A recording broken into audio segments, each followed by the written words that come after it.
on peut finir par y mettre du sens à un moment donné, et ça peut apaiser en haut. C'est d'ailleurs ce que font beaucoup de thérapeutes, d'ailleurs ils font du recadrage de sens.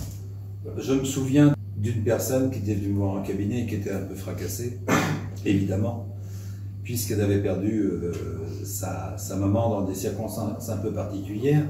C'est que sa maman était malade, très malade, et puis une rémission sur 2-3 mois, mais franchement, la personne a retrouvé la maman d'avant, elle vit une très belle expérience pendant 2 mois, et hop, sa mère s'en va en quelques jours. Et la personne, vraiment pas bien, évidemment, on peut comprendre, et qui trouvait que le destin était particulièrement injuste, que c'était dégueulasse, que ça l'avait tellement abîmé, mais pourquoi? Et bah, je l'ai interrogé, tout simplement, en lui demandant, ça aurait fait quoi si vous l'aviez su? Et là, j'ai bien vu, je trouve, j'ai les 2 mois que vous avez passé avec. Là, le fait de ne pas le savoir, c'était une malédiction ou un cadeau? Là. D'un coup, fait, je crois que j'ai bien fait de ne pas le savoir.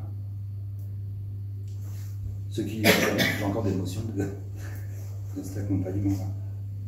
Ces émotions-là, c'est un peu ce qui nous fait faire notre boulot. Cette espèce d'émotion qu'on a quand la personne réussit quelque chose. Bizarrement, je suis pas, comme je le dis, moi, je ne suis pas impacté par le poids de la douleur des gens, mais par la beauté de leur transformation.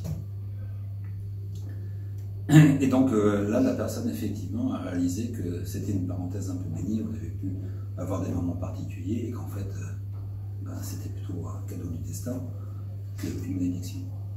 Tout d'un coup, apaisé.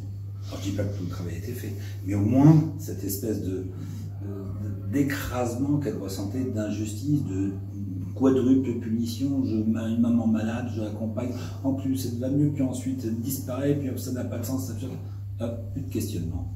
Un coup il dit, ah ouais, ok, j'ai eu cette chance-là, de pouvoir l'avoir comme ça, de partager les derniers moments en emmagasinant un maximum d'expériences positives. Bah, on est d'accord que c'est du sens que l'on trouve, parce que sinon le destin, il est multifactoriel et ça dépasse tout notre entendement.